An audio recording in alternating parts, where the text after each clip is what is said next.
Hello, hello. Welcome to the Angels in Politics broadcast. And remember, you are the news. I am glad to see you. Of course, I am here in front of the sun. And you know how I like to receive the solar energy. And I'm just very thankful for it. Um, I'm outside. The sky is clear, the sky is blue, the clouds are out. And I'm blessed and highly favored, as they say. So, yeah, have you had your dinner? Okay, I haven't eaten either. I'm gonna probably go down the street and pick up some barbecue. Maybe that's probably gonna be my thing. Um, but yeah. I'm gonna have that for my dinner. My baby nephew. Well, he's not that much of a baby anymore. He's almost 2, so he's a grown man. He's at the house, so I'll probably play with him when I come back. He's having his dinner right now, so that's nice. Um, I wanted to impart uh, some updates on my journey to you, and I won't be long because I had a very beneficial conversation with my homegirl earlier today, and she was telling me to be more concise, more succinct, say more with less, which is something that I'm working on. So, yeah. Um, so boom. Long story short, I've been applying for work in the tech field, and a couple of months ago, I got accepted into a tech fellowship whereby they train and educate um, people who who don't have a tech background, so who aren't like computer systems, co- information technology majors, physics majors, data scientists, data programmers, code developers, software developers, like these types of people are already techies. Essentially, anybody who isn't in the STEM fields are really focused on for this internship or this fellowship because they want people who don't have that background to be able to get their foot in the door. So I've been doing that, or I've did that, and it was like almost like a 10-week program, and that was all said and done. And in the past 2 months, almost like the past, yeah, it's almost 60 days. So within the past 2 months, this has been the career transitioning phase in which you're supposed to be looking to find work and apply and interview and all these types of things. And I wasn't, well, if you look at the earlier videos, I was ambivalent about the whole situation. There were times where I felt like I wasn't too keen on this idea. Um, I'm glad I got the education, I'm glad I got the training, but whilst receiving that, I was aware that is this something that I really want to do, and I couldn't definitively say yes. And I don't know if you're supposed to definitively say yes about everything that you do as far as a job, but I mean, if you're going to be dedicating, your time, effort, energy, if you're going to be relocating, if that's going to consume your life for the 80 to 85%, I would hope you like think about what you get yourself into. Even more so, the fact that I'm at home where I'm not like forced to find a job right now, even though I got to be paying rent soon. I could take my time, and the Lord has allowed me to like have this period to like assess what's important to me.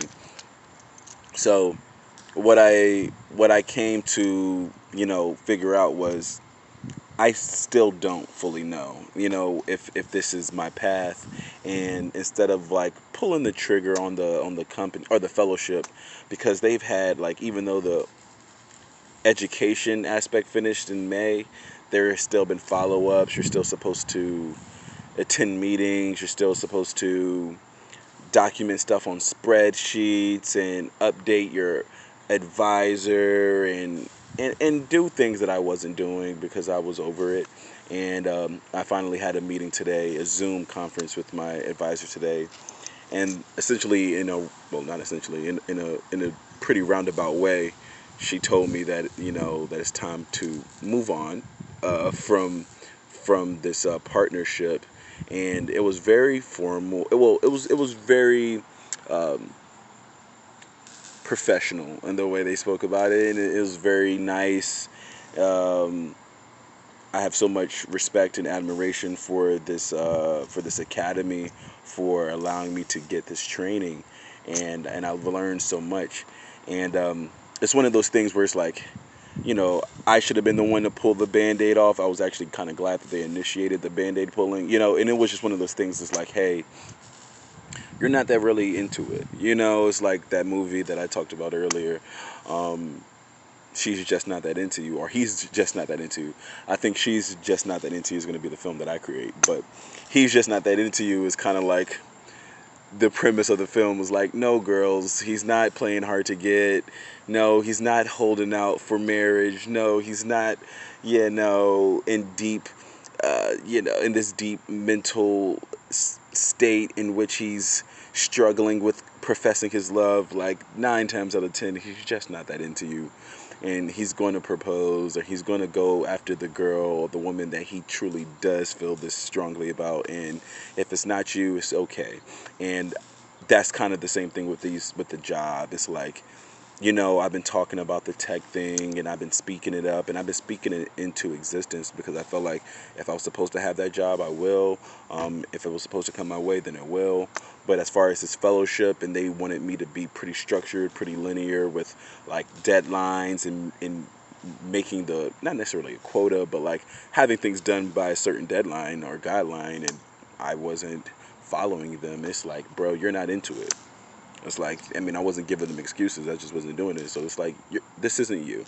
This isn't your thing, and you need to find what it is that you are passionate about. And I had the same thing for my most recent manager whenever I was working with kids on the cruise ship. It's like, Gabe, you're not a bad guy. You have a good personality. People like you, but you can tell that this isn't necessarily what you want to do, which is right.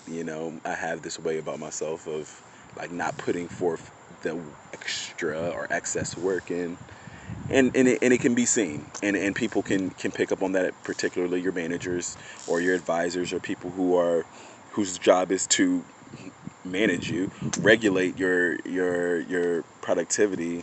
And if they see that I'm not into it, they're gonna say, hey, like, don't you know don't like beat a dead horse with this. It's like, find something that you're into. And yeah, I'm in that moment in life, man. I'm glad that this happened.